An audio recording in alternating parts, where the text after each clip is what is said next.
I will start out with customary. What we're so excited about is that we have two gifted and an amazing gentleman as our guest, representing, well, not representing their police departments, but representing their long experience in policing. And we are grateful to have both Walter Ware and Brad Martins here. Welcome to this group that is sponsored by Caw Prairie Community Church in Lenexa, Kansas, where I am one of the pastors. But tonight's conversation is being led by one of our planning team, and I'll ask my colleague in this, Walter Hill, to do those presentations. Walter. All right, thanks, Dan, and thanks for welcoming. We are excited tonight, and thanks for everyone joining and everything. This is being recorded, and it will be available on YouTube. So if you miss anything and you want to watch it later, you can also go back and watch or share it with someone else. There's an opportunity to do that.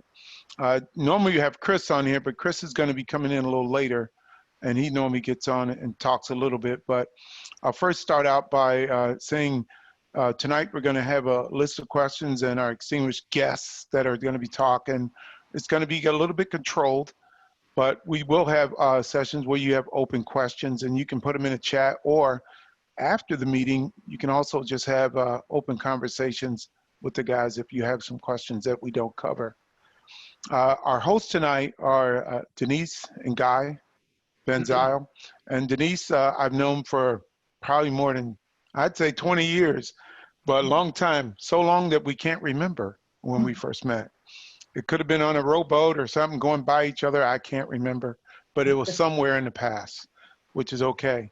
But those two, that two group up there you see in the corner, they're great speakers, and they're going to host tonight, and they're going to go through the questions and go through some other things and educating us some things that are going on, that will be going on, that have already passed. And I'll come in and talk about a couple different things besides that, and I'll get in a little more detail. The first thing I want to do is cover the last session we had. I don't know if everyone remember, we covered racial bias and different biases. And Devin and William Jr. were actually the presenter to that. And they did an excellent job and taught us a lot of things we really didn't know and didn't realize and wasn't aware of that was going on every day. So they did a great, fantastic job. And Devin's in the corner there. Devin, you still did it. You did a great job. All right. Thank you. I appreciate you. All right. I appreciate you too. So yeah, I just wanted to cover, that's what follow up. That is also on YouTube. And you can watch that too. If anyone wants to watch that and they missed it, they can have a chance to see that. The other thing is I'm just gonna, again, just highlight the speakers. Denise's background, I'm sure she'll, and Guy, they'll tell a little bit about their background, not too much detail, maybe, but maybe they want to talk more. But they've been active on the team and really just helping us work with some of the tasks, but also, you know, what we always ask that question, what can I do about it? What things can I do to make a difference? And if it's educating other people or saying the smallest little things, they grow into the biggest things, like I always tell her. So with that in mind, they're going to talk a little bit about what's going to happen tonight, this evening, and give you a little bit better overview. So here's Denise and Guy. Thank you, Walter. So really, I appreciate your kind words about great speakers, but yeah. No pressure, right? Just want to set the stage that we're not great speakers, but we're— Nobody knows. You're doing it on purpose. No one knows. Do your greatness. But we're really thrilled to help with this, with tonight's session, and as kind of the coordinator, I think this is great, and Walter and Brad, thank you and welcome. I don't have a chance to hear from police officers, and you know, we get a lot of information on social media, so it's really a great opportunity to learn, and we're happy to help facilitate this. We're from Arizona. There's not much, but really the whole purpose of this meeting is to learn from you and share our experiences and learn from each other. And so I just want to say welcome. We know you are both men of integrity and effective and experienced police officers with really good hearts and personalities and courage to come on a Zoom session and not know who's going to be on here and what kind of questions, and we really appreciate that. They're not going to, it's not going to be an adversarial experience. But we respect the reality that you have put your lives on the line every day. And when you've been on the job and are still willing to risk your lives by jumping in to action whenever you're not on duty, and you've had a lot of years on duty. So we've invited you here to this month's Zoom-in session to learn about your perspectives on racial issues in the policing field today and in the broader legal and prosecuting world today. And sometimes where you think it would be helpful, we're hoping to learn from you about what policing realities that the average citizen like us just don't know. And so we've got some questions that we're going to go through, but I think in talking to both of you, you're very open. If somebody has a burning question that they want to ask, that you've indicated you're happy to have people ask, but we want to try and help the flow go through as smooth as possible. With that, I want to share with the group your backgrounds. Officer Walter Ware is 29 years with the Chicago Police Department. I think you just came off a very long shift, so thank you, Walter, for joining us. You have spent 5 years in narcotics and undercover, and 3 years in Cook County prison system, working in the Cook County prison system. You have a master's degree in public safety, and you graduated from Mount Carmel High School in Chicago and ran track, I understand, with Walter, the other Walter up in the corner. And so there's a connection there.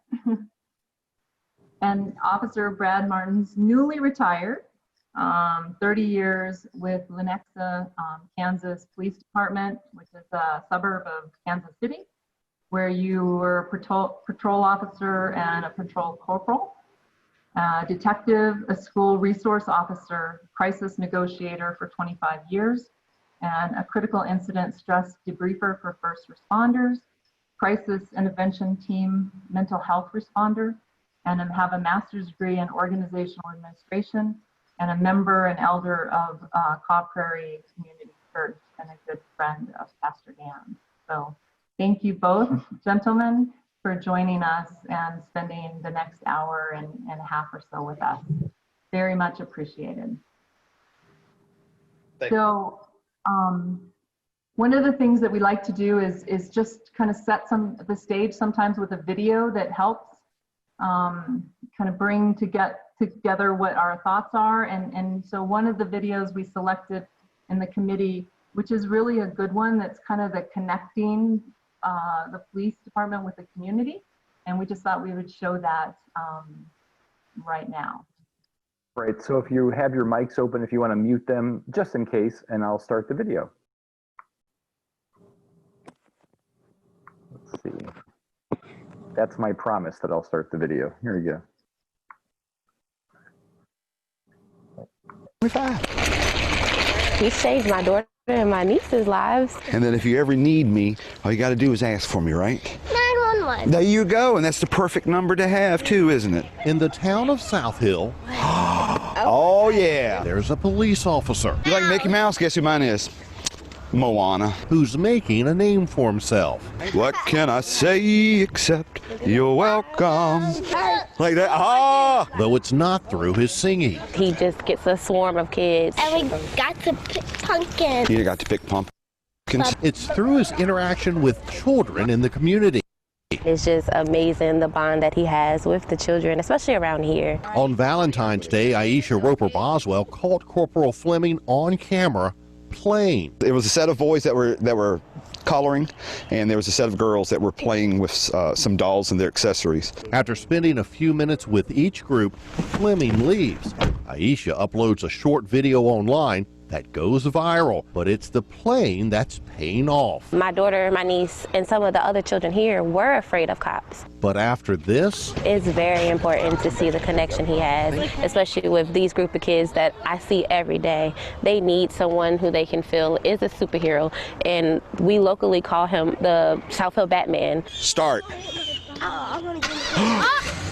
That's my Batmobile. like the Caped Crusader, My job is here to protect and serve. Officer Fleming believes For me to be a catalyst to young people, regardless of race, color, creed, religion, I feel like I can be a positive change. whether that's catching the bad guys or doing a cartwheel.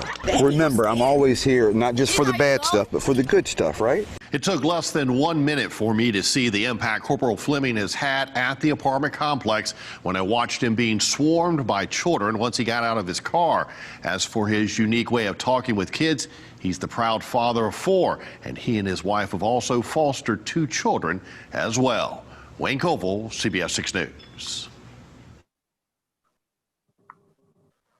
Hi, I'm Brad Callen, and in this video, I'm going to show you how anyone can quickly and easily create doodle videos, just like the one. First, There we go. first, I'd like to take this opportunity to thank both Officer Ware and Officer Martins for your many years of service. Greatly appreciate it.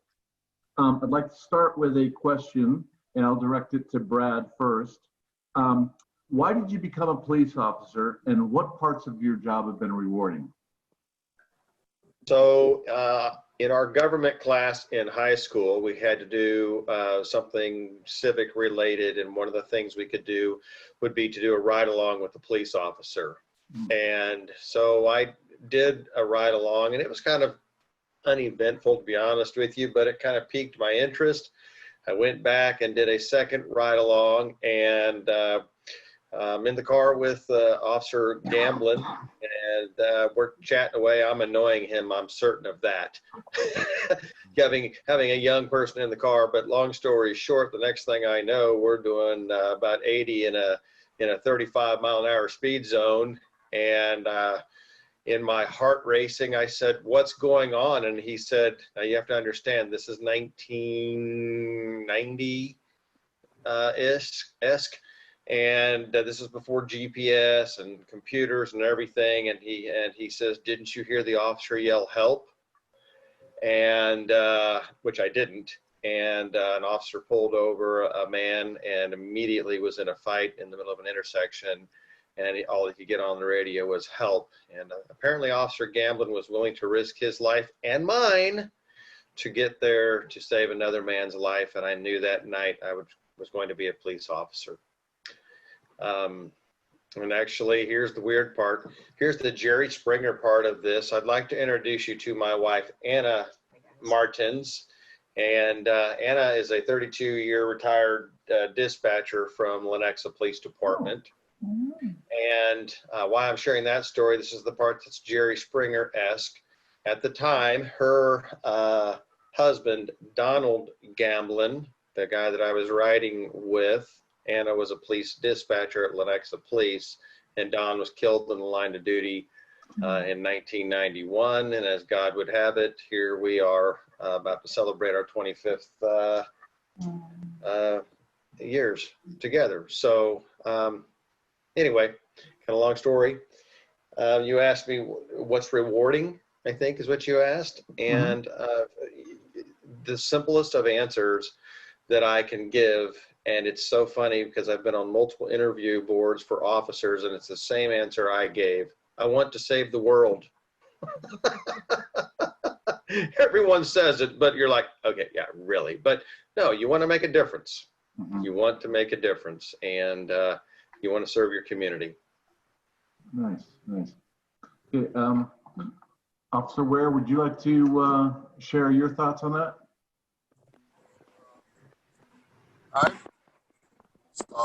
It's kind of maybe a 1, 2, or 3-part answer. I had relatives and colleagues that were policemen in law enforcement, and another part, the job itself at the time, the salary and the benefits, a little be honest. Yeah, the salary and the benefits. Pretty,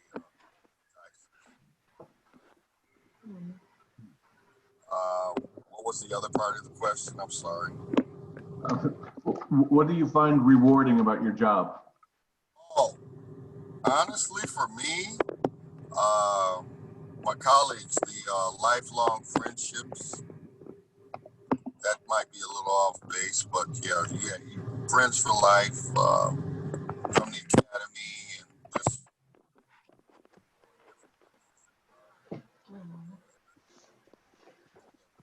family. Thank you. Okay. Thanks, Walter. And you might have to get a little closer to the mic too, Walt, okay? When you talk, that's all. Yeah, I can use my headphones. Yeah. Okay, so Walter, kind of maybe following up on that, if you could share with us what parts of the job have been distressing, and what have been the impact of like the protests on you day to day and on your spirit in general. It's very disheartening. It's very frustrating. Yeah, it's very stressful and very disheartening. And the most difficult part of the job for me here in Chicago, I would probably have to say the administrative part for me. Not dealing with the criminal element at all. Has the administrative part, has it increased over the last? How can I make it simpler? Oh, rules from the top, supervisors. That's more difficult. That's been more difficult for me than interacting with the public. Okay, thank you, Walter. Brad, what about you? What's the most distressing part of the job, and have the protests, has it impacted you as well? It has. So, for me, distress can come in the forms of dealing with calls for service, dealing with kids, injured children. Those are horrendous calls. With respect to what's happening in our society currently, I echo what Walter is saying. I am not in Chicago. I'm in a suburb of Kansas City, Kansas. But we're not nearly as impacted as Walter is. But everything that he feels, I'll bet you we feel at our organization. Anger, hurt. I will tell you, hurt that people. Where are you? Where are you, good folks that are helping, standing up for cops? Because I'm sure Walter's had many situations in his career where his life has been on the line, and I can promise you mine the same. So that has, and we're in a great community in our city. I mean, I'm a municipality of 95. Walter, what are you? You're 800 probably. I don't know, but you're completely different. And politics and administration always seem to go hand in hand. Yes, to piggyback off of that, Brad mentioned when children are in trouble. I have one daughter, and I have a soft spot for little girls. Not in that way, but when they're sure. When Brad could probably somewhere, the small children crying. Yeah, that gets to me. I can tell you, if I will, that and Walter may be experiencing this more. I will say this: I think 80% or more of our country supports law enforcement. And I don't think our media helps us in any way, shape, or form right now. I think they pit everybody against everybody, and that's not a reality. I don't know where I was headed with that thought, but I've turned off the news and I've gotten off of social media. It's so negative. I want conversations like you are sponsoring here tonight. Let's get into the meat of the conversation and let's talk. You know, we're all the same. We just need to talk. Yes, yes, all right. I don't know if you guys have heard about the Chicago Police Department. We have one of the highest rates of suicides. Since the civil unrest, we've had massive early retirements, and it's just been, I don't know. If I'm Go ahead. no, well, I'm sorry. No, you go, Walter. I'm sorry. A lot of us, you know, they're offering, you know, therapy, and it's really overwhelming. That's the best word I can describe right now. Overwhelming. The old cliche, damn if you do, damn if you don't. That's where I'm at right now.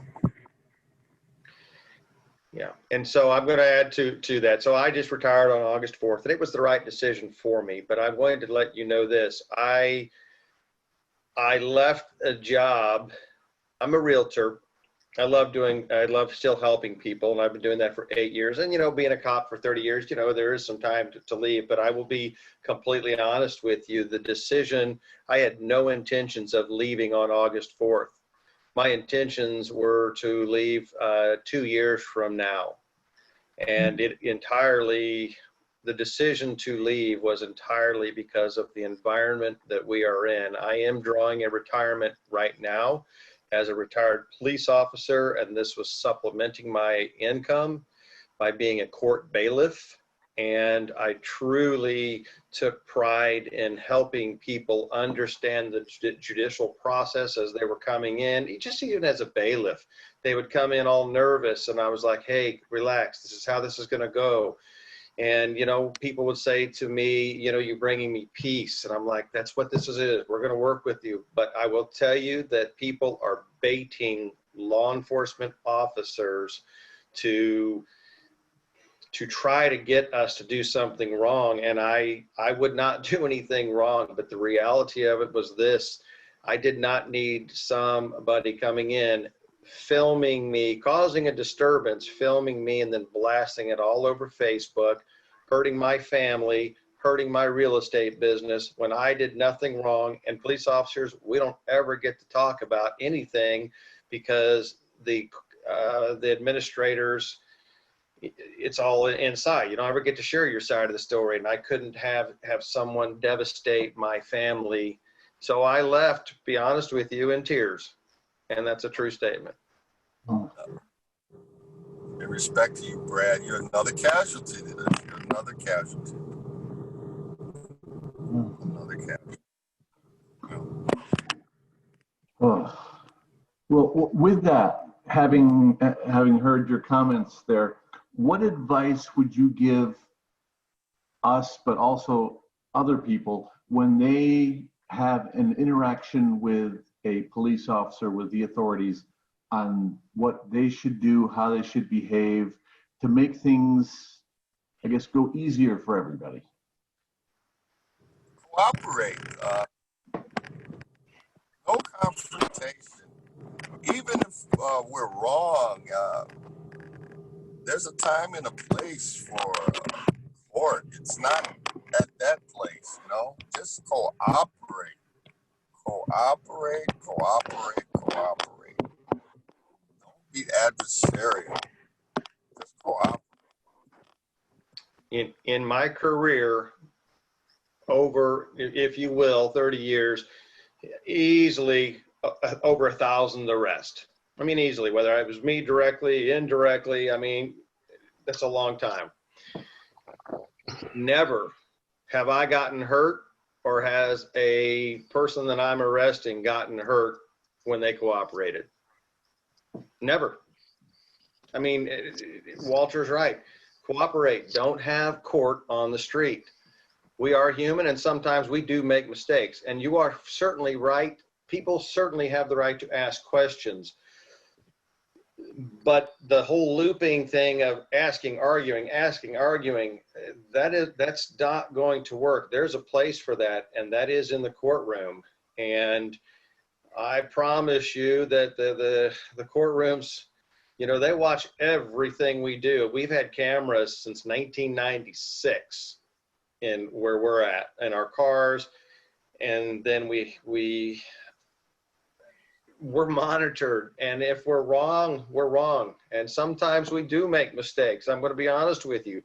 When I was a young officer, you know, typical guys, we don't read manuals because we know everything, right? So we got this new radar in our car that captured the car speeding in front of you and the car behind you. I could figure this out. I'm not, you know, I'm a smart guy. So I stopped this guy for doing 95 in a 45. Now the guy's super polite with me. And I said, hey, the radar doesn't lie. So then I got to thinking about it, and I'm like, you know, I did catch up to him pretty darn quick. And so then I pulled out the manual, add the officer's speed to the other driver's speed, and combine them, and that's how you got the driver's speed. So I quickly that night called the city prosecutor, said, I made a huge mistake here. So we're human. We make mistakes. We do make mistakes, and the younger we are, the more we make. And to piggyback on that, you know, the stigma here, all the big bad policemen, I've given so many more breaks. Oh, God. More than you want to know. More breaks. So I'd like yes, I agree. To watch this other video. I looked through a lot of videos looking for positive experiences. I think we all see some negative ones, and it speaks to what you're both saying. I think, Walter, to your what you just said about giving breaks, and also Brad, to just how it should go.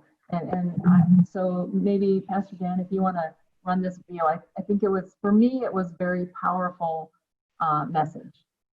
Yeah, and I'd like to hear their feedbacks after they watch the video too. Mm-hmm.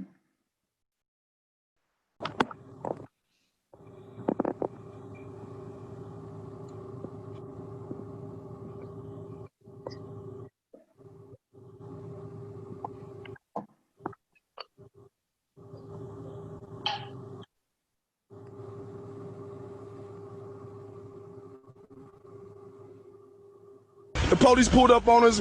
Really, we didn't know what was finna go on. We thought we might get thrown on the car. You know, we didn't know what was gonna go on for real, man. We just didn't really know. And he pulled up with this, let us know. He introduced himself, let us know who he was as a man before we even went to the police port. And I just want to say, man, it's some good police out here. I want to salute.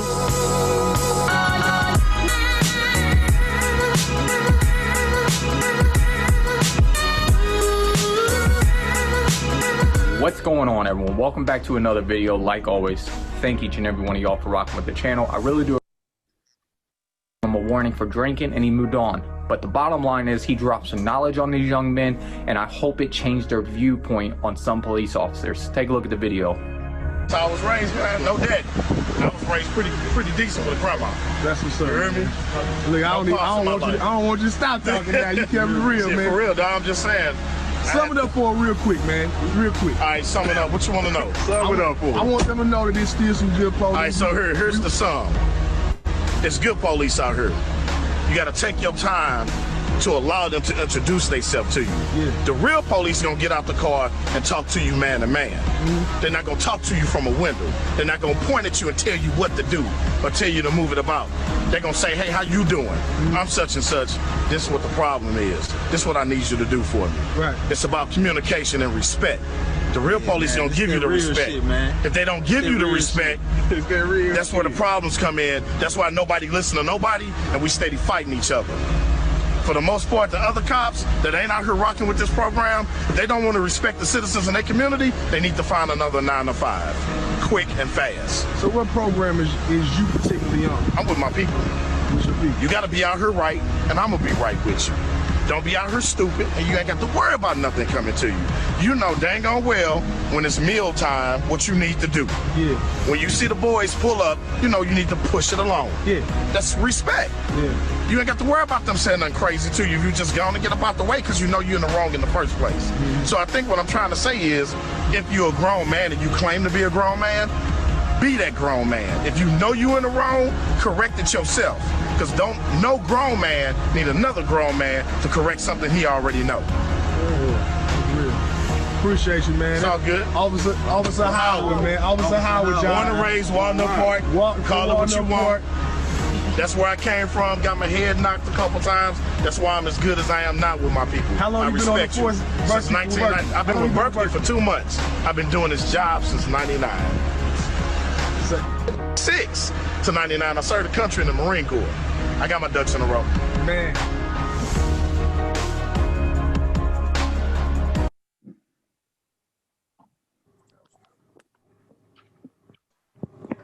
So, Brad, from your perspective, your thoughts on, what that experience was? I love that interaction, and I'm certain Walter does the exact same thing. We talk and talk and talk. So Walter and I have been cops long enough to have worked through, and I'm going to talk about the civil unrest that has affected our community over the years, and nothing that's going to be new to any of you, but I am going to mention it. Of course, we had Rodney King, and we had OJ. We had unrest with that.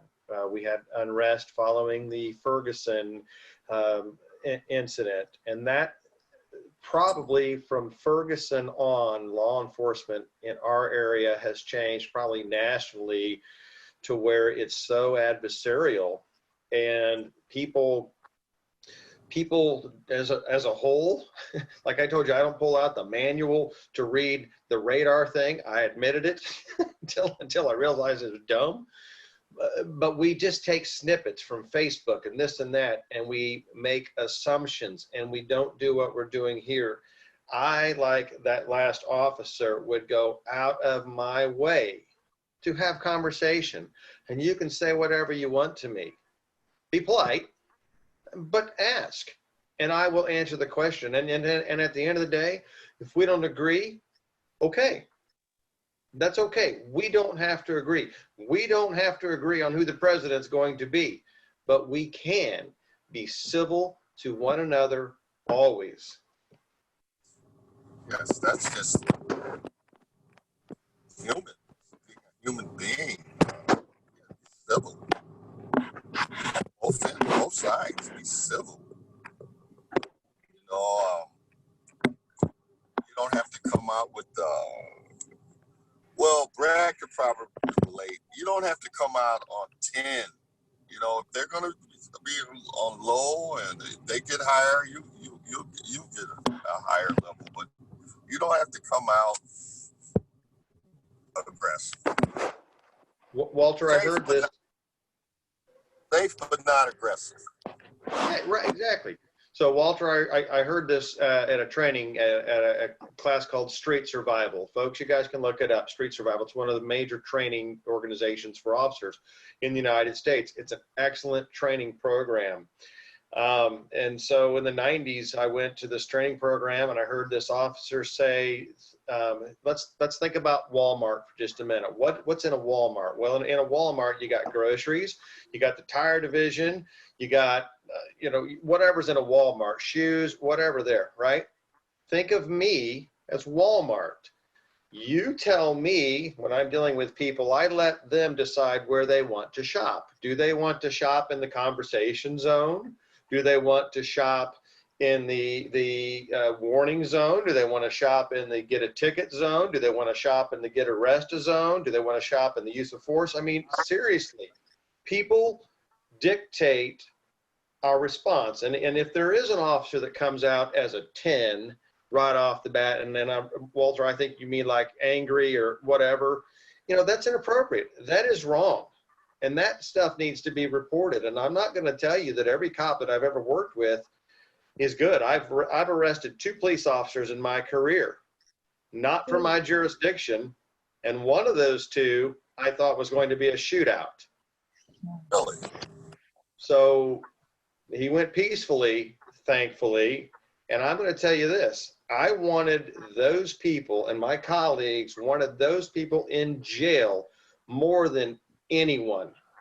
Exactly, because when those cops are out there, who takes the heat? I mean, here we are today for bad officers, and we get the brunt of the abuse. I think we had some questions around that. Walter, go ahead. Walter Hill. Yeah, and I kind of had this conversation when I saw the video, and one of the things that struck me on the video is something I always think about with police when I get pulled over. One thing is, you know, guys, I just look at it, you got a job to do, and I need to let you do your job, and there's no pride and ego in me letting you do what you do. But you know, as you know, in some situations, I get pulled over, and I think other people get pulled over, and they ask the question why.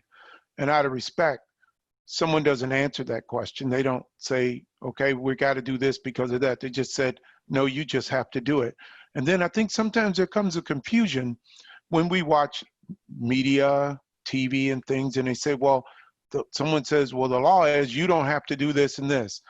But then when you do that, it's like, well, does the police know that? Because they seem to not ignore that. And and there's a confusion. Is this really, am I not supposed to be quiet? Am I not supposed to get out of the car?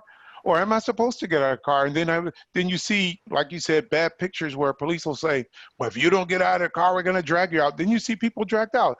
Then you ask that question, am I being educated on what is the law? Do I need to make sure I get out of the car? Can I stay in the car?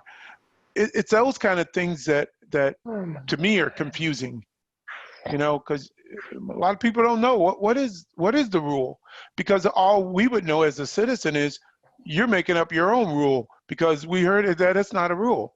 And if you say something, you know, it's like a lot, and it's just media. They'll just show that the policeman doesn't even say anything. Here is the law, and try to educate them. They just say, do what I say. And I don't know. I just like to hear you guys respond to that, because I know it's also about that word, Walter, respect. When I'm pulled over, I respect someone doing their job. And if I've done something, like you said in there, I need to man up to it and say, you know, what did I do when I was wrong? But as you know, in some situations where I got pulled over, no one told me what I did. And is that the correct way? Is that the law? You know, you kind of ask those questions. So go ahead. I'm sorry. Hi, everybody. I just wanted to say hi. I guess I have the stage. Hi, Sue. Hi, Walter. God bless you all for doing this. I love you, every one of you, and everything you said is awesome. As a white woman in my life, from the time I was probably 12 or 13 until the time I was 50 something, I was actually abused by law enforcement on both sides, whether it was me or me making a complaint. So I think there's a systemic problem, and obviously we know that Black lives are way more compromised, but it is a systemic problem, and I think that's what we need to concentrate on. And I really wanted to say that because it's what a beautiful group of people to say that to. So thank you. You all have your absolute I don't know, grievances and, you know, heart, and you're just beautiful. So thanks, Walter, and thank you all. Thanks, Sue. Walter, why don't you answer that his question? Because there's, I'm sure you've got an opinion on on that, like I do. I kind of touched earlier. Just I said sometimes, you know, we're going to be wrong, but you can't fight it. You can't fight it, you know, out there. You know, for me, Walter. Go ahead, Walter. What are you calling on me? Yeah, I was addressing you. You can't don't fight it there, even if you know we're wrong. Just. Well, yeah, I know some situations, you know, the policeman might be wrong, but, you know, I'm just not only, I hope everyone know, I'm not just talking about me. I'm talking about in a lot of situations where you can see where someone's asking a question and they're giving all the respect to an officer and they're not answering the question. It's just like, just do what I say. And I think if there's, like what Brad was saying, if there's a conversation and people are understanding what I did, what I did wrong, and why you're doing it, they could both agree and say, you know, yeah, you're right. I did something. But I always see some people get an attitude, and because of what they've seen and what they see in the media and social media, you know, they react differently, and it's not respectful, and it's not letting someone do their job. That's all. Let me comment to that, if I may, real quick. Okay. Mm-hmm. For me, I was a field training officer, trained a ton of cops. For me, I would always go up to the car. This was my canned statement. Hello, I'm Officer Martins. I'm with Lenexa Police Department. May I see your driver's license, please? Which the next question generally came, why did you pull me over? Now, the next thing I say is, I'd be happy to answer that question for you. And of course, I will tell you why I pulled you over, but please hand me your license. Now, the reason I do that and teach it in that order is this, is because if someone wants to start arguing with me right off the bat and the scene goes bad fast, I don't even know who I'm dealing with. And I also do want them to know you are being lawfully stopped and you are being given a lawful order to produce a driver's license. Once I have the driver's license in hand, I know who they are. And then I explain the reason why that person has been pulled over. Then they say, well, I wasn't speeding. Okay, well, I did clock you on the radar, and this is what you were doing, and this is what I've been doing, and I was sitting here at this intersection solely just watching for vehicles. Generally speaking, now there's some training involved in that. When you get a new officer, they're a robot. There's so much going on in their head. They want to be safe. They don't know what they're walking up on. They don't, you know, there's this belief that you can see inside of a car with tinted windows, the sun, the darkness. You can't see who's in the car.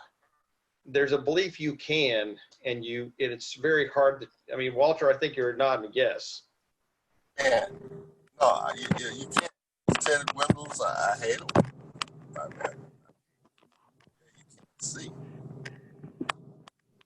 So, One question that I have that is around race sensitivity. When I get pulled over by a police officer, it never goes through my mind that I have to be afraid. I've never thought that because I'm privileged. I mean, I recognize it's not everybody's reality. And so I guess one of the questions that I have, Brad and Walter, is what kind of training, and sensitivity do police officers go through to understand that not everybody is very comfortable giving, you know, I give up my driver's license because I know worst thing is I'm going to get a ticket, and that's the worst thing that's going to happen to me. But I don't think that's what everyone thinks when they're pulled over. And so I'm just very curious how the police departments and how you both, I mean, how does that affect you? And is that, yeah, I guess just how does that affect you? Not everybody has the same experience. Yeah. I've worked, most of my career, I've worked in 90 to 95% predominantly Black or brown communities. It's a little different. We can hear somebody say something. What did you say that last part, Walter? I didn't hear that last part. It's a little different for me. You know, I've worked in predominantly Black and brown communities, 95% of my career. Do you? So Walter, can I ask Walter a question? Go ahead, Brent. Walter, let me ask you a question, please. So predominantly you as a Black man have worked in a predominantly Black community. Have you been treated adversely because of it? Yes. Because of you? Yes. Sellout. Town. Yeah, cool. Yeah. Working for the man. So, Walter, I work in a predominantly white neighborhood. I would say that we have more white in my community than we do Black. Now we're, you know, Kansas City is kind of a hodgepodge, but I would say the majority of the county that I'm in, they are white and Hispanic. We at our organization, following following Ferguson most definitely, which I believe was in 2014. You can correct me on the year. But I will tell you that we have been trying to get a multicultural officers, and we struggle with getting people of color to apply because they are so poorly treated by their own race. And I'm going to tell you, I'm going to bring in, you know, lesbian and homosexuals that work at our police department. That you know, I go up to them, and so do my other colleagues, and we're like, look, we're your family. You forget about what these people say to you. Uncle Tom, sellout. I'm your brother. I'm your, you know, to the young lesbian officer that we hired, who is an amazing person. She says, I never thought my sexuality would come into play, that citizens would be so mean to me. And I said, don't you worry about them. You're my family. You're my sister. And I will tell you that's a struggle that we have in law enforcement. We do want more inclusiveness, but we struggle getting that. I'm being completely honest. Brad, I've worked with some of the personality-wise, they were the biggest jerks. Just terrible. But out on the street, as far as my safety, they were the best. That's the most important thing. Are you going to help us be safe? Are you going to get me home?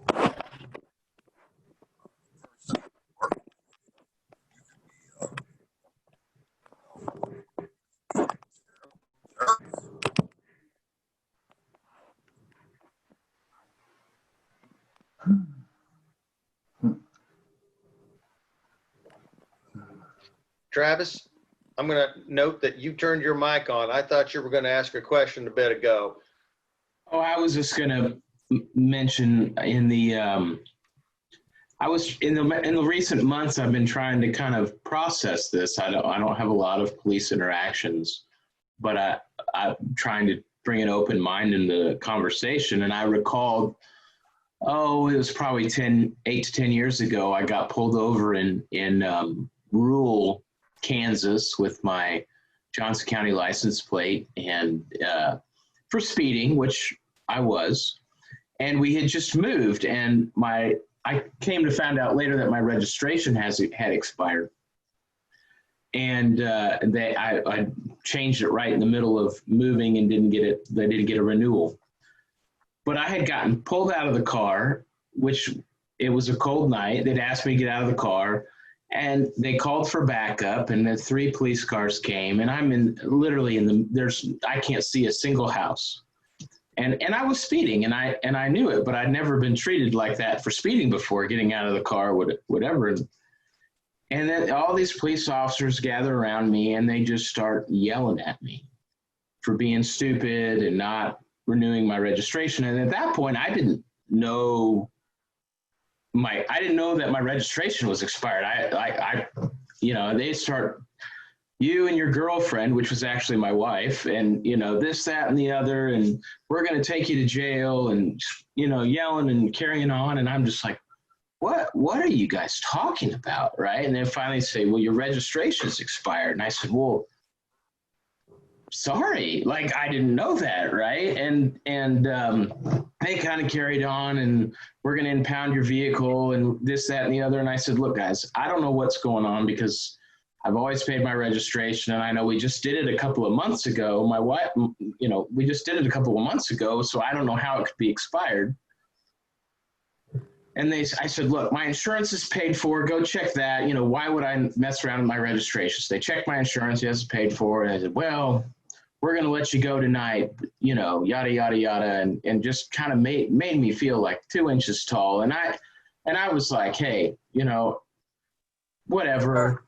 I get in the car and I leave, and I got a ticket, etc., whatever. And I deserve that. But I reflected on that interaction. I'm like, what if I had been afraid of my life? How would have I reacted? What if that was more inherent in me? How would I have reacted to that statement? And to the fact that, I just felt like, I'll be honest, we have K-State plates on our cars now because they don't show the county. So when we go out and visit my in-laws in these places, they don't look at me differently because I'm from the wealthy county in Kansas. And I just think it's not the same as being Black, but it's my best kind of way to connect to the situation. I'm like, I get that, right? Like, I consider myself fairly emotionally controlled, and I wasn't scared for my life, and I could kind of work my way out of that situation. But I get it, and I think I was more impacted that these other officers joined in the. One guy kind of going off the reservation, sure, but watching these others stand around and just berate me over something silly like expired registration was just kind of like, what in the world? And it made me resonate with maybe what some of the people that are feeling. But then you see good officers, and I've had interactions with good officers. You guys think I'm a speed demon, but I got pulled over last week for going a little quick. And I got a warning, and it was a fine interaction, And so how do we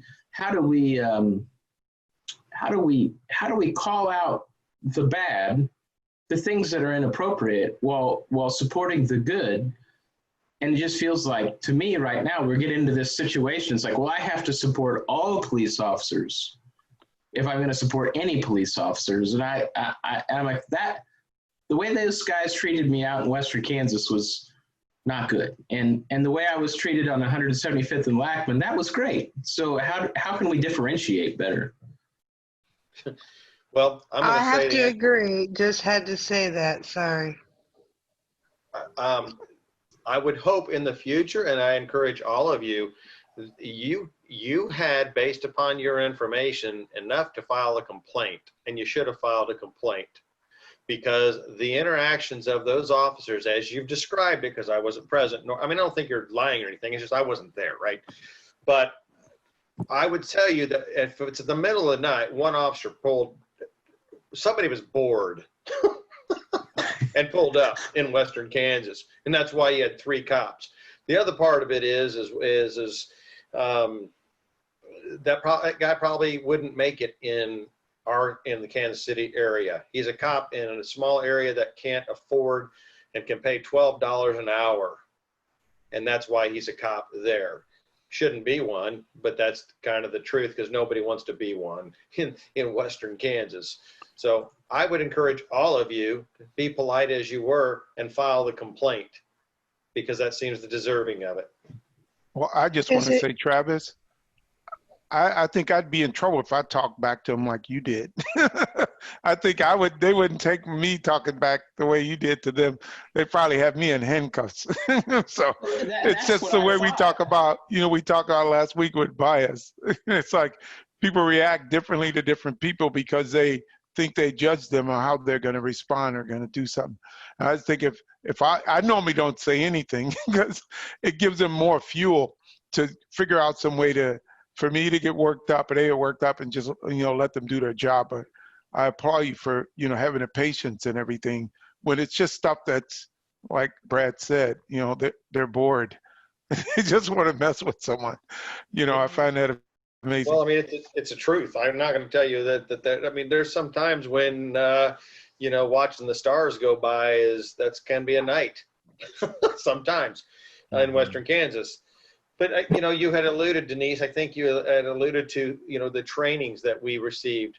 We've been receiving, and I would say, Walter, I'm sure the same, we have been receiving training since the 90s on, it was originally in our area called criminal versus racial profiling. That was the catchphrase of the 90s and then the 2000s. It has changed to implicit bias. It's a continuation of that training. And I do believe that implicit bias, where you're not even aware of your behaviors and you may respond differently. So I'm going to share with you an implicit bias that I had that I'm not proud of, but yet I want you to understand where I came from. I grew up in my high school of 500. I had in my graduating class less than 5 black students. Okay. In the news, I'm sorry, but what I saw on the news, when I would watch the news, it would be police officers arresting black people. That was my affiliation to black people. And I was 18 years old, and I went to Charlotte, North Carolina to visit a buddy of mine. And we were at this shopping mall, a huge shopping mall. And 60% of the people at that mall were black. And I'm walking around, and I'm feeling uncomfortable. I'm being completely honest. And I'm like, what in the hell am I, why am I uncomfortable? Because I'm going to tell you, everybody who was present had a hell of a lot more money than me. They looked better, they dressed better. and it dawned on me that, oh my God, my really white limited exposure to black people has been through a television set. One of my good friends in high school, Kim, black, we're still friends today, but it was a different feeling. So I can tell you honestly, I understand what implicit, bias is, but thank God I had the wherewithal to go, okay, you're the idiot. But it's real, and it's important to talk about it. Yes. Do you think that Walter and I had this conversation years ago about, my limited experience with black? I only had 3 in my high school and 2 in my middle school, black people who I loved and adored and became good friends. But what Walter said was he thought all whites lived like the Cleavers and the, Opies and all of that. So the truth of the matter is we were all like misguided on that stuff. What do you guys think about that? That's really, really confusing, but also enlightening to me. I grew up on government cheese, with my grandma getting it for us. We'd get 5 gallons of milk. And after that, we had powdered milk for the rest of the week. Right? I mean, that's the truth. Seriously, we were not the cleavers because there was all kinds of really horrible things going behind those white picket, beautiful middle class fences. It wasn't what was on television. So I think we have both sides, 3 sides, a million sides been misled by all of that. So let's just consider that. Can I ask a question? Sure. I have a question to the officers about police culture. It seems to me that policing has changed through the years. I remember growing up, officer friendly. I was never afraid as a child of the police, but as I got older and had some interactions and heard some stories about other interactions, that changed. My son, who, when he was little, wanted to be a police officer, he grew up as a teenager, had some interactions, no longer wants to be a police officer. And it just seems like there's a shift, and I know the struggles that the two of you mentioned. It just reminds me of politics, where it just seems like it's getting worse instead of better, because the people that care, the good policemen, seem to be put in situations, like you said, where they're retiring early because of the culture. And would you agree that there's some changes? And do you think police officers now have more responsibility than they had before? And do we need to maybe have some changes in the culture of policing? Paul, you're on film. That makes you on. I mean, it evolves. It's like the citizens different. When I was growing up, you respect the police, but now,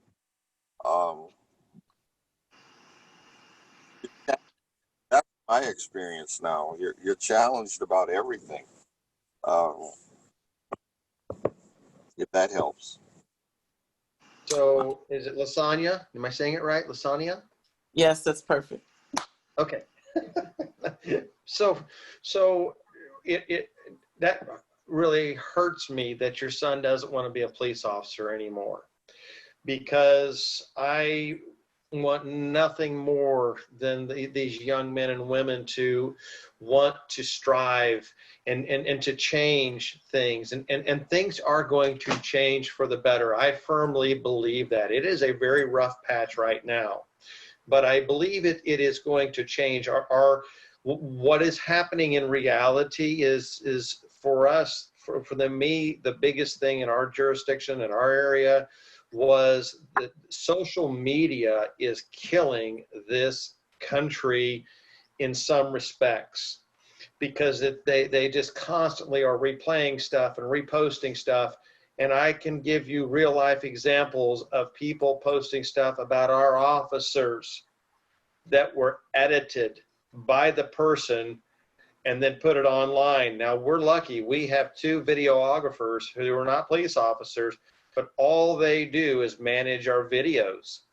And they were able to we're blessed in our area, we have cameras, and they were able to take 4 different cameras, sync them simultaneously to the entire call.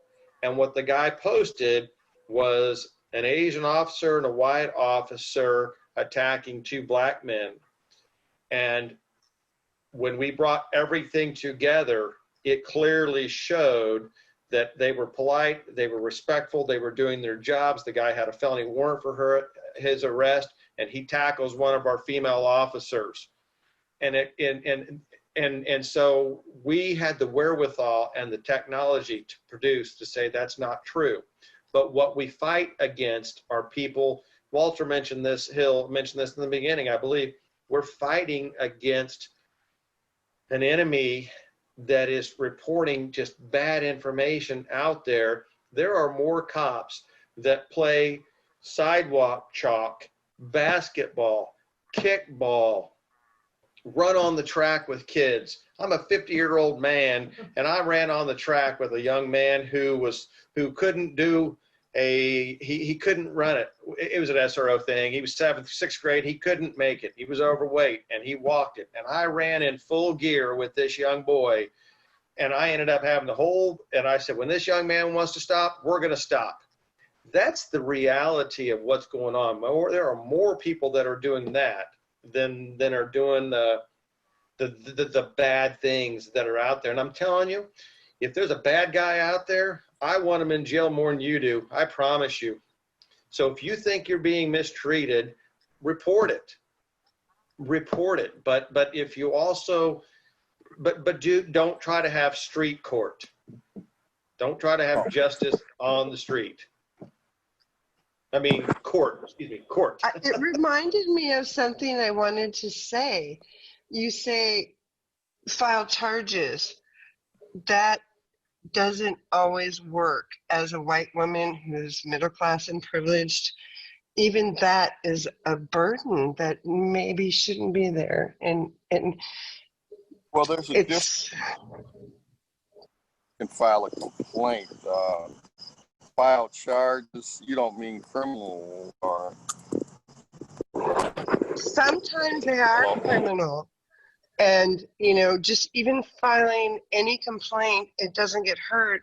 Sometimes in tiny little towns, I'm talking about tiny little towns in Arizona, and tiny little towns, not just big places, and also big counties where, it's just not heard. So I'm going back to my systemic thing, and we need to retrain and get some heart back into our police, like the fathers of the neighborhood, But I'm going to argue, Susan, on that point is that the police officers that put on their uniforms every day, the ones that I know, that I've known for over 30 years, and Walter, they're my family. And I promise you, there have been people that if they're in the wrong line of work, a good organization is going to work them out of it. But we kiss our family members goodbye, and we pray to God that we get to see them when we come home that night. And from my perspective as a school resource officer, one of the weirdest things that ever happened to me was I became the father to so many students, unintentionally, but to so many students. And you played the role that was intended for policing and for an SRO officer, and that's beautiful. And back to, I think police are wonderful for the most part, and there's a bad apple in every group, which someone spoke eloquently, way more eloquently than I could earlier. So, this is such a beautiful discussion. Thank you. I agree. And can I share one thing? Walter, you told me earlier about the riots that are just recently happened in Chicago, how social media affected the first riot they had on that Sunday night, because you said they all communicated through social media, but the police weren't in line or listening to social media. So you were telling me the first time they did it, you guys didn't know and it caught you off guard. But you also said the second time they did it, you were prepared. And you prepared by putting up the bridges, which I was talking to Walter about that, because downtown Chicago, you can put up the bridge, but you can kind of make the traffic go a different way. But what he explained to me is like people were bringing like trucks, U-Haul trucks. They knew they were going to loot and load trucks. I mean, it was all planned, but they didn't plan by calling each other. They went on social media and planned it all. And what I was telling Walter, in the future, like like Brad, you say you have two people that do with the tapes and the video and making it right. They're going to have two people sitting there listening to chatter on social media, so they can react and respond quicker rather than waiting for a dispatcher to get a call. That's the only way they're going to get ahead of it. If social media is going to be an impact like that. Fire, Walter. Fire with fire. That's brilliant. Thank you. So I don't know, Walter, if you want to say anything about that. But it was interesting. you've gotten the memo. They constantly monitor social media because that's how they communicate.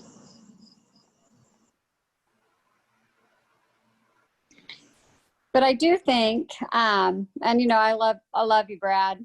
I love you, Walter. I don't know you well, but I love you, and I have, you know, the ultimate respect for you. But I also know that not all protesters are bad, just like not all cops are bad. And I think that what we have to figure out is, because I've been like the other female, I was pulled over and on a dark road by a police officer, and he was inappropriate. And luckily I had several friends who were police officers, and I dropped a few names and he left me alone. And when I went and told my friends, I was like, you know, this is what happened. And they're like, well, you're female. You don't pull over when a police tries to pull you over on the side of the road. You know, if you're out in the country, you drive to the next place. Just don't ever do that. And again, it's confusing. What do you do, right? Because I'm sure that doesn't go well for other people that get pulled over in those situations. So how do we stop the very minor amount, because I'm in business and I have a small amount of people who are not good people. And so we have to figure out, how do we get them out of there? How do you as police officers, and how do we as a community, I don't know, besides not pulling over after dark, which seems like a dangerous thing to do as a female, how do we stop the bad cops? Because I know 99% of you are fabulous, because I've had lots of friends that are police officers. Brad, I know you, you know I love you, and I think you're, you know, one of the finest men I know. But I also know that there are police officers out there that aren't doing the right thing.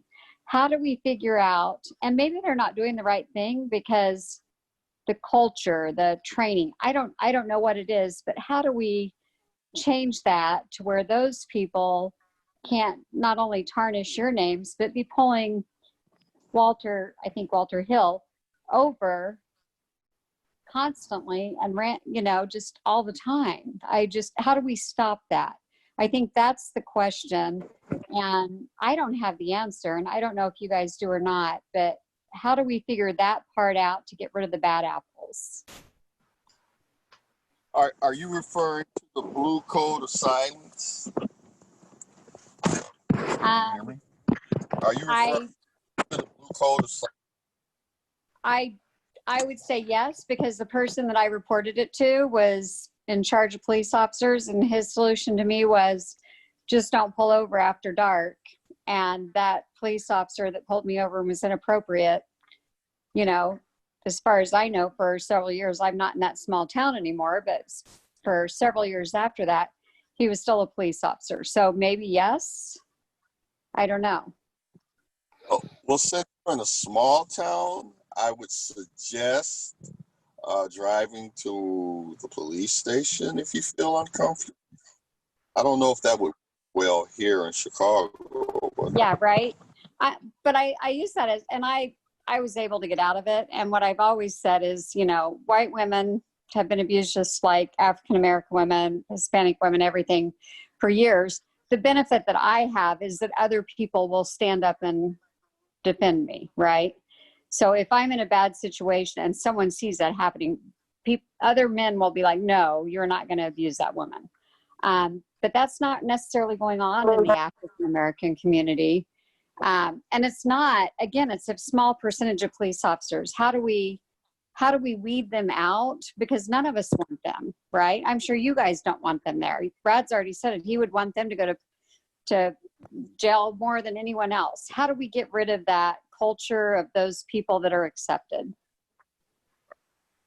You report. You continue to report. Unfortunately, the person that gave you the advice, I think, gave you bad advice. I think you should have gone higher up the chain of command. Small town communities are a different ball game. When you have 10 officers or less, it's a different ball game. Very political in those communities. For me personally, Shannon, I was in a plainclothes assignment. I wore jeans, I wore tennis shoes, I had a shirt on and a jacket that said police. I had a slick top car, nothing about it said police but my lights. I pulled a female over, 435 and I-35 in the middle of the night, and I walked up to the car. She did have a cell phone, so cell phones were out at that point in time. She rolled down the window just enough. She had her foot on the brake, car still in drive, and she said, "I don't believe you're a police officer." And I could see the fear in her eyes. And I said, "Okay, I understand. I am. I'm going to go back to my car now. I'm going to call for another officer. You have a phone. I want you to dial 911. And I'm going to sit in my car and wait until another officer gets here and that you confirm that I am a police officer." Now, I had another guy do this when I was in full uniform, decked out police car, and he was drunker than a skunk. And he said, "I don't believe you're a police officer." I said, "Well, I'm going to ask you to step out of the car." And he says, "I don't believe you're a police officer." I said, "Well, you will when you end up in the county jail here in a little bit." Yeah. Now, this wasn't a race issue. This was, I'm drunk and I'm not going to follow your rules. Right. But to your point, yes, if you are afraid, call 911. While you're in the car, call 911. Today, we can do that in most cases. But what if an African-American 20-year-old boy did that? And they're like, "I don't believe you're a police officer. I need you to prove it to me." And not you, Brad, and not you, Walter, but we do know that there's police officers out there. What happens then?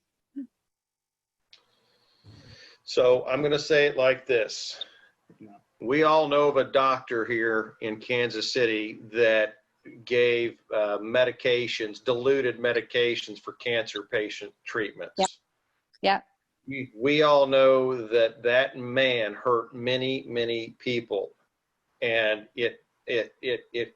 where I'm headed with this is you have to continue to report. There are bad people out there, guys.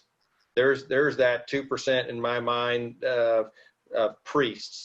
And I'm going to give you a little joke. Walter, you're going to appreciate this joke too. But you put 300 people, 300 cops in a room, and you say, "Look, I'm going to say a word, and you tell me the first thing that comes to your mind." So I'm going to do it right now with you guys. Tell me the first thing that comes to your mind. Boy Scout leader. You know what Walter and I went to? Pervert. That's where Walter and I went. Okay? Why am I saying these things? Look, what do you do if I don't have the specific answer, but Walter said in the beginning, cooperate. If you truly don't believe that person is, then dial 911 before you pull over. Be slow to pull over, do pull over, and dial 911 and say, "This is who I am. I'm being pulled over. Is this legit?"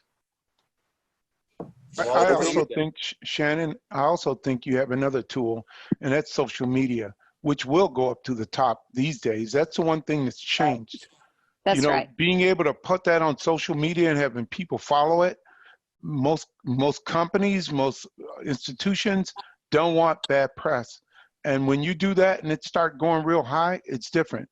The other thing is, I'm just curious with the police department, do they tell their officers, there's a big probability you're going to be on film, on camera, because all these phones. So you should know that whatever you do is going to be filmed. Is that right, Walter? You're saying something? They were telling us that before the phones.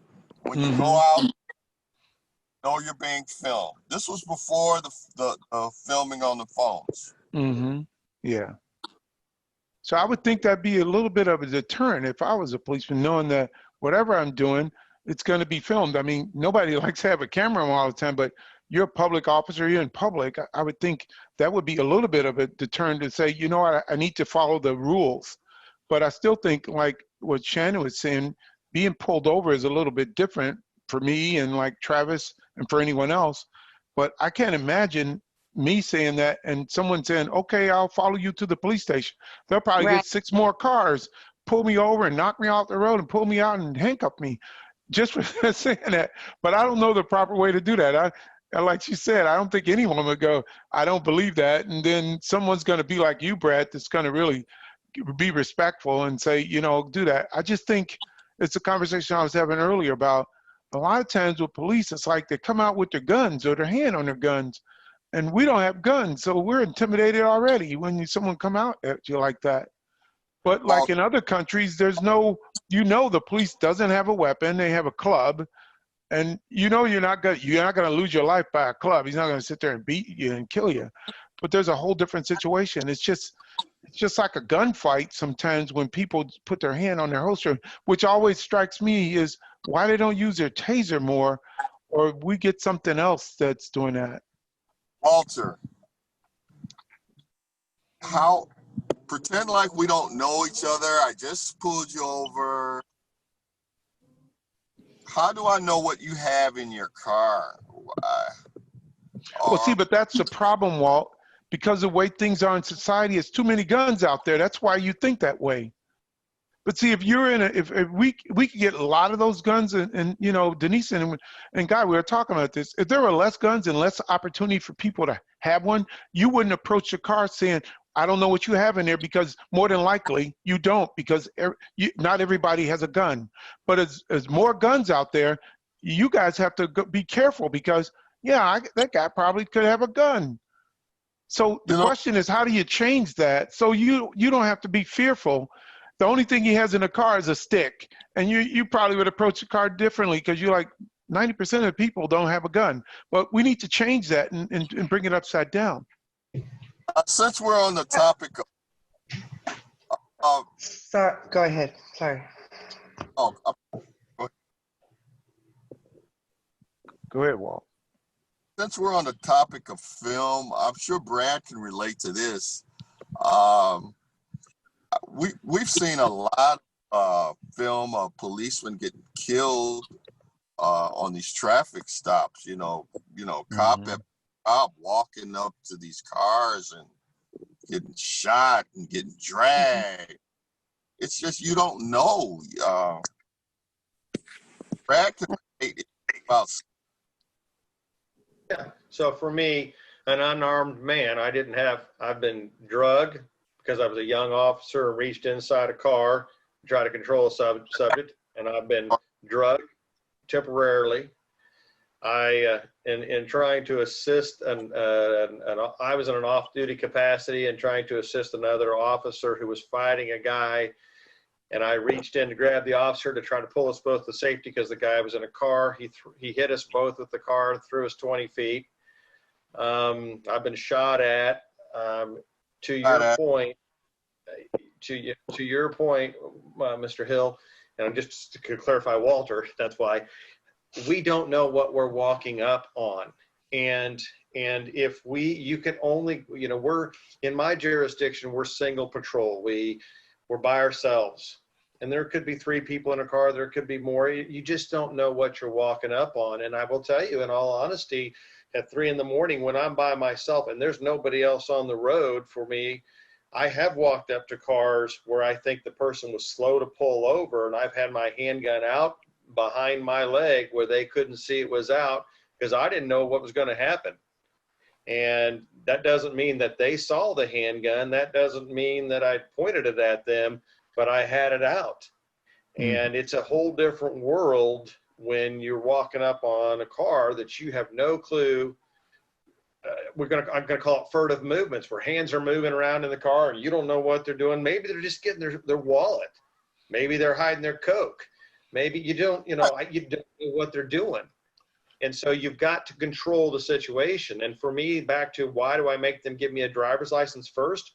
Because I want to control the situation. Because if I can control the situation from the onset with respect, then hopefully we can maintain and continue to shop at Walmart in the respect zone.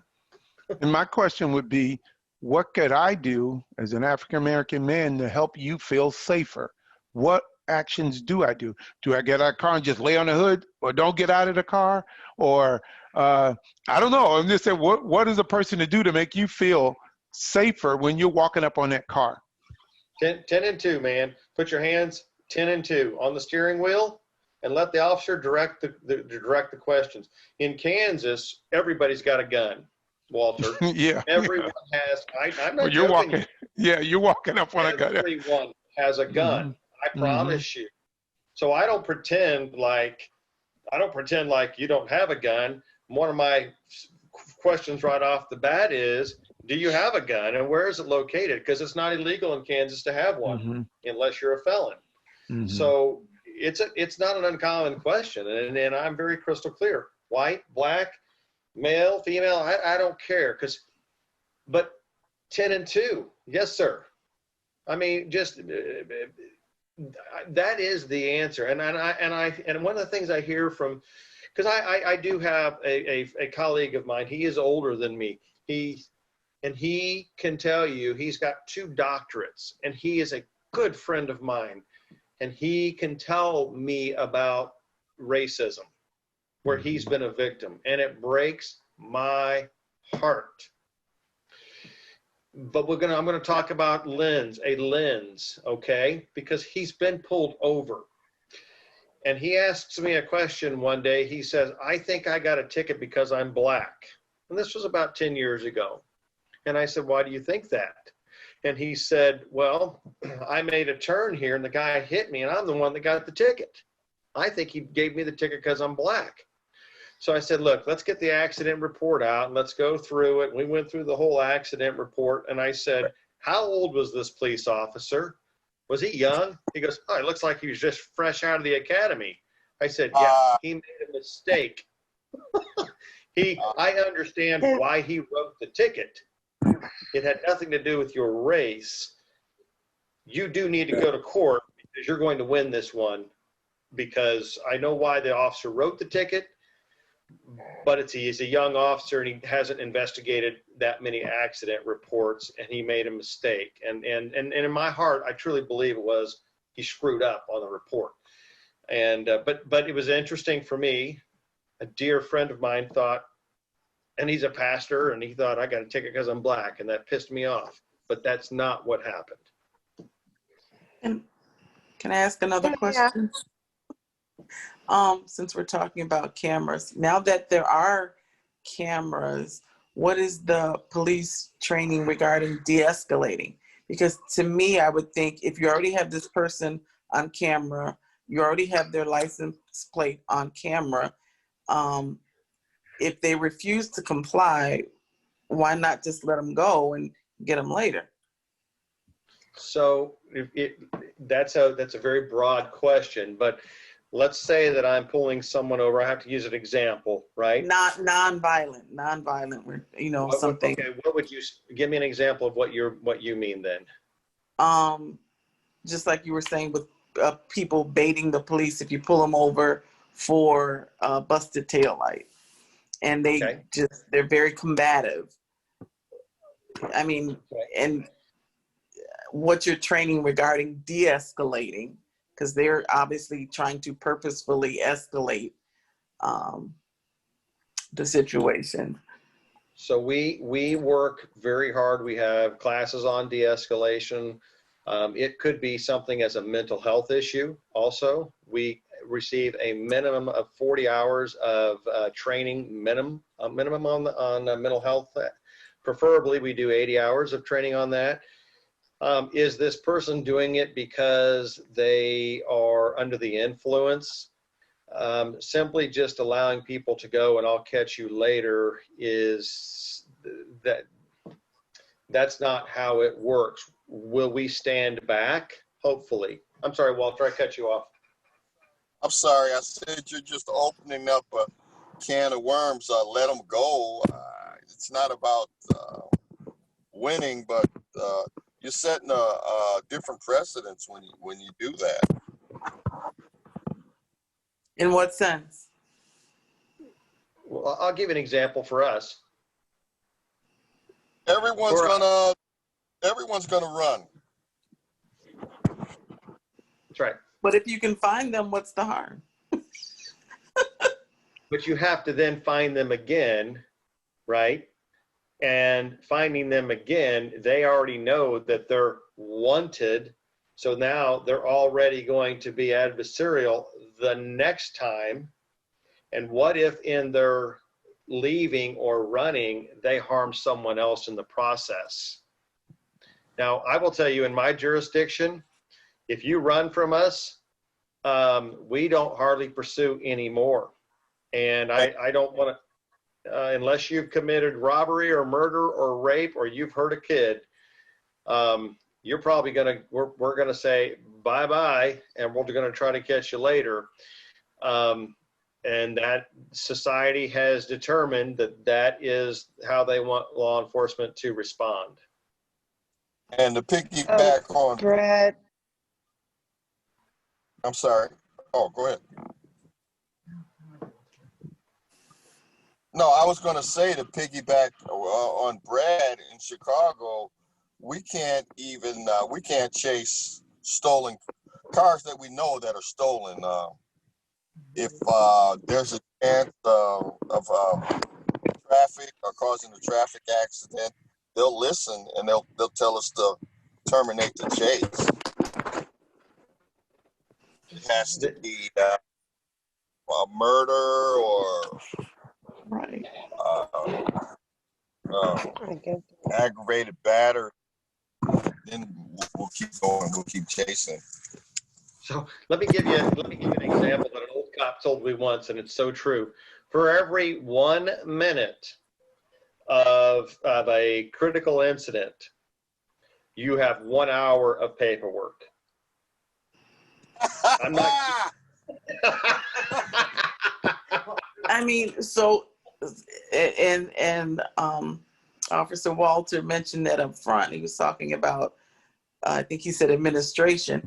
Is that one of the issues? Is the administrative overhead, is that an issue for, if you want to say, successful policing? How can society, or how can the public, or how can the powers that be simplify policing? Simplify? What do you mean when you say simplify? Like you mentioned all the paperwork. And I know you've heard this term when they talk about defunding the police. They talk about removing certain responsibilities from police. Like Officer Brad, or former Officer Brad, mentioned the training that they had to. Okay, Brad mentioned about the mental health training. That's a bad mistake. That's a mistake. But go ahead. What's a mistake? We have a lot of, when you mentioned defunding the police and stop training them on, I'm CIT trained as well, and I think every law enforcement officer should be CIT trained. That's, in a layman's term, dealing with mentally challenged people. And, right, public, but instead of, I mean, you would still get some training, but instead of going, as Brad said, alone into situations like that, it would be someone else's primary responsibility, and then you as backup. Oh, well, So I'd like to answer that question as a victim witness volunteer in Arizona. And we worked with the police, and we were basically the emotional first responders, and we came there to do the emotional work while the police had to do all the paperwork and the guns and the roses, whatever, So I believe that there is some systems that we can use to re-educate the police. And because of all the wars, we got all that equipment. And when a police comes up to your car, it's not just a friendly guy who's Andy Griffith, the sheriff. It's someone with full gear on and SWAT gear on. And, so I think we need to start looking at the bigger picture. And I'm going to keep saying that. And I hope you're not bored by it. But thank you for letting me talk. Lasagna, let me give you my perspective. At my jurisdiction, and I'm certainly Walter's having the same experiences. We in our small area, we have 50,000 residents in Lenexa. Lenexa connects to Kansas City, Kansas. So we're in Kansas City, Missouri. But in our area, we're a city of 50,000, and we grow to 120,000 in the daytime because of industry. Okay, from 2010 to 2014. I was assigned the task of studying how many mental health calls per service we respond on and how much time we spend on these calls. And we were averaging 2.5 officers per mental health call and an average of 2 hours per call. So as a result of that, we've hired 2 mental health providers that work, one works 7 to 3 and the other one works 3 to 11 that started out as grant funding, and now the city has absorbed their pay. In combined, it's $120,000 that they receive, that our city receives. But we still have to respond on the calls first. Mental health comes and hangs in the background, but we have to go first and stabilize the scene, because they flat out told us, we will quit if you have to make me be the first person to make contact. I will go and work somewhere else, because I'm not going to risk my life going up to a strange car, a strange person, and trying to help them get help without having an officer there. And sadly, we've experienced in our county that supports this. One of our social workers went to a house a few years ago to check on one of the kids. He was 18 years old, and he cut her head off with a chainsaw. I don't mean to be gross about it, but we aren't going to get our mental health providers to go anywhere without us being the ones to stabilize the scene first. And then I promise you, we're all good with the handoff. Because when I first started in 1990, we had 5 mental health hospitals in the state of Kansas. We have 1.5 today. You're speaking to exactly what's wrong. My daughter's a lawyer for mental health advocacy, and I'm going to keep talking because the people who are doing this need help, not imprisonment for profit.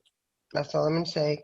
Sorry. And to that point, we tracked incarcerations in that time frame, and in that time frame, we incarcerated less than 10 people in a 4-year period, because that wasn't the goal. Why we had to incarcerate them? Because they were so violent. We had to put them in the mental health area to stabilize them.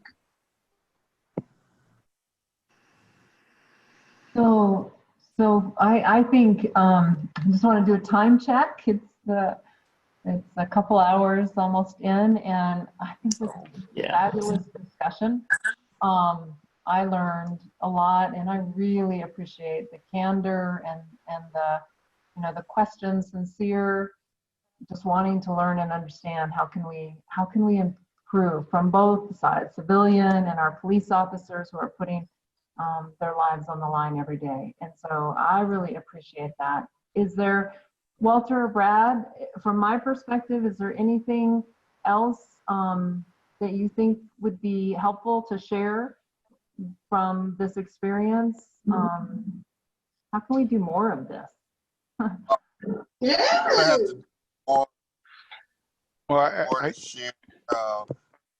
Sorry for being all over the place. But I would be more than happy to in and thank you all for having me, because there's so much more. I wasn't organized with my answers, but hopefully there's another day. It is. There's always another race, Walt. Just like when we ran side by side. There's always another race the next day. We can always make an impact. But I want to thank everyone too, and I know it's later than we normally are on, and we try to be respectful of times, and we love people to stay on and have more conversation. Dan knows we had some long ones, but it's always good conversation because there's always an opportunity to learn and learn more. And maybe we should bring this up again, Brad and Walt, and give you guys a lot of time to throw back and be a little organized. That's okay. But I just want to say, I want to thank everyone that has been on the call and some of the people that have dropped. And, you know, any feedback now would be good too. If you think this is something we should do again and maybe expand it and invite some other people. I mean, I'm open to doing that, but you can tell us now if that's something that you think would be beneficial. I'm with Walter that I would be more than happy to come back on and talk if this generates thoughts. Look, this is how we're going to get through this together. And I appreciate you giving me the opportunity to be a part of this group and tonight. So thank you for that. And Walter Ware, brother, you stay safe out there. Amen. Yeah. We're praying Yeah. for Chicago. Yeah, and just so you know what, we had probably 30 questions. We only took them down to 7, so we could go on and do another one. So there's plenty of this. You know, Brad, this could go so many directions. You can talk on. There's so many stories, but we could all. I think we all have enough content to be able to have another conversation. I think we do have that, and our hosts have been wonderful, teaming up and doing these questions, everything. They've done a great job. Thank you, guys. Thank you, Brad. Thank you, Walter And Ware. this is the quietest I've ever seen Dan. Thank you, Denise. Dan's never been that quiet. So, thank you guys so much for all the information. Say something. Really appreciate you guys. I want to say is as the police officer's wife, when I lost in '91, and also Brad, thank God that God allowed him to retire without being killed in line of duty. I can tell you that every single cop out there, mostly the good ones, want to go home to the same families you all have. They have brothers, they have sisters, they have moms, dads, kids. They all want to go home at the end of their shift. And we as spouses that are home and their families waiting for them, we count the hours waiting to hear them walk through that door. So they're just as human as all of us. So if you please bear that in mind, it kills me every time we lose one. And Chicago is so high in my prayers, as is New York. And I pray every night for the safety of all of our officers. And yes, there are bad ones, but how do we weed out the weeds? We can ask that in just about any situation. And I don't think anybody has a really darn good answer. I wish we could, but prayer helps. So please just bear in mind that they're human. They have feelings. You know, some of them can sing, some of them can play the drums, some of them are very good woodworkers. They're human, just like all of us. And give good gifts like hats. No, I'm just kidding. I'm just playing. No, Walt gives me hats. So. Subtle. Real subtle. Brad, he didn't hear that last time when we were talking about him giving me a hat. I was talking about my hat, Walt. So the hats. He was. He's like, I need a hat. I'm like, we don't wear hats. Yeah, it is kind of warm in here in California. Nothing to keep cool. You know. Yeah, well, Walter, you and Pete got California. Now that we're begging for bling, it's probably time for us to close with thanks that you've all given, but also a prayer. So if you'd let me do that, and then we can those of us out east can go to bed with the families that Walter and Brad have spent their careers protecting and serving. So if you would, Lord Jesus, we thank you for what we experienced tonight, the humble and earnest conversation, the questions, the concerns, the passion, the eagerness, Lord, for this world to be a better and safer place, and for all your children, Lord, to treat one another not only just with respect, Lord, but with deep and abiding love, that we'd walk in each other's shoes, that those of us who are civilians would understand the stress and the pressure of those who are in law enforcement, that those in law enforcement, Lord, would continue to bear responsibly and solemnly the great privilege of power they've been given. And most of all, Lord, I think tonight about what your prophet Micah spoke, Lord, when he asked, what is it that you require? And you said simply, Lord, to do justice and to love mercy and to walk humbly with your God.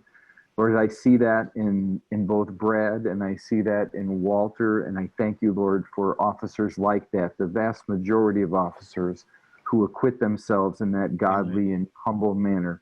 And Lord, may all the people that they encounter, both in situations of joy and comfort and ease and in the tenser situations of their calling, Lord, may they respond, Lord, with the honor, with the humility, with the righteousness and the mercy, Lord, that you've asked us all to use. We love you, Lord Jesus. We thank you for this evening, and it's in your name that we pray, and all God's people said, Amen. Amen. And thank you so much.